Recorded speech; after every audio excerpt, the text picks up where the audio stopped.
socialiste dolën në një deklaratë dhe bëri një deklaratë kundër KQZ-s. Nuk e kuptoj çfarë intrige dhe çfarë loje luhet në këtë rast. Pra nuk mund të marrë të mirëqen unë sepse edhe në 2021 ishte PS-ja që kishte reagime të forta ndaj KQZ-s për sa i përket pajisjeve të identifikimit. Qofse kujtohet në Tiranë. Po gjithmonë ai që manipulon, ai bën sikur është viktim. Po në rastin konkret na dolim përgjimet pas shumë kohësh, edhe 2017 edhe 2021 edhe aferat të ndryshme korruptive dalin pasi kanë bërë viktima dhe pastaj dyshojnë që janë autor të veprave penale. Urdhro? Do të kemi Darda e ka Bishtin brapa edhe për këtë rast mendoni?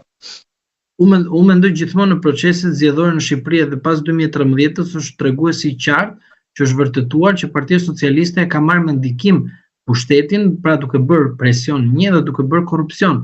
Kjo nuk është gjë që e them unë edhe e shpif, kjo është e provuar me fakte.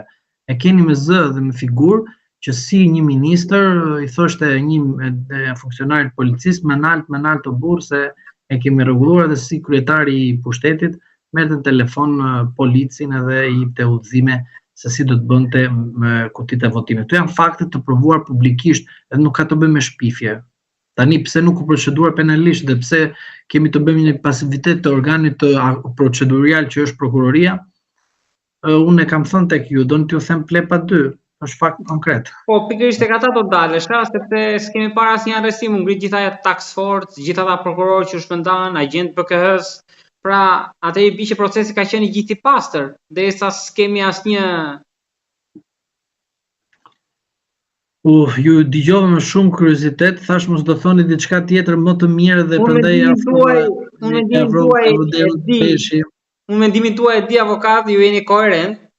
Ju e keni vitesh të paktën ne flasim bashkë, që unë ju e kemi fituar, po e përsëris për publikun, për ata që na ngjojnë për herë të parë.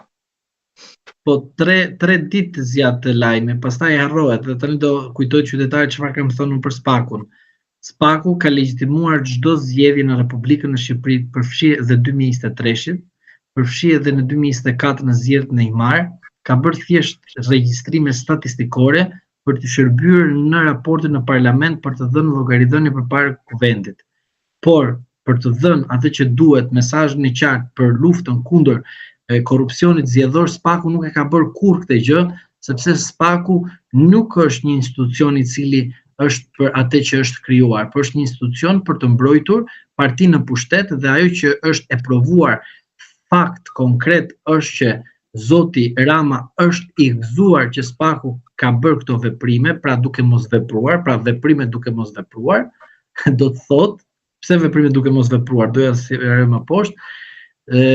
Rasti i arrestimit të Zotit Velia ishte treguesi i qartë që pastroi rrugën të Zotit Rama, që Zoti Rama sot mos të ketë një konkurrent të brendshëm brenda Partisë Socialiste. Një kjo.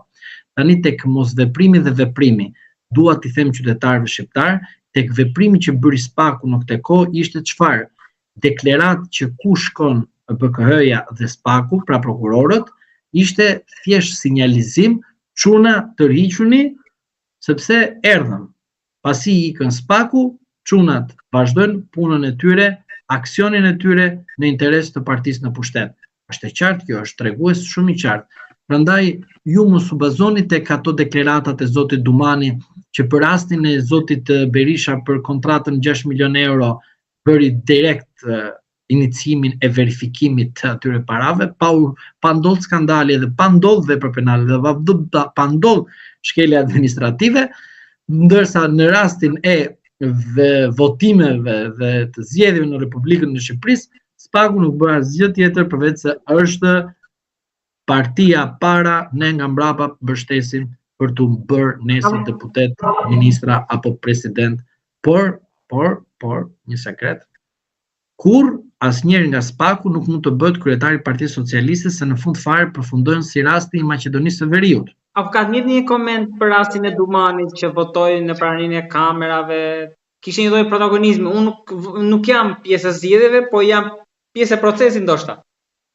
Jo, ai nuk është as pjesë e procesit, sepse është proces penal dhe ai nuk është proces politik.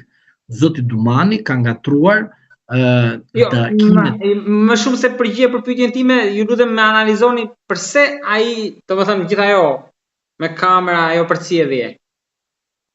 Tani, aty me sa kuptoj unë, ishin kamerat të cilët dinin ku do votoj zoti Dumani. Ajo që është e çuditshme është që dinin edhe orën kur do vi zoti Dumani. Prandaj unë e them që të jem realist me ju.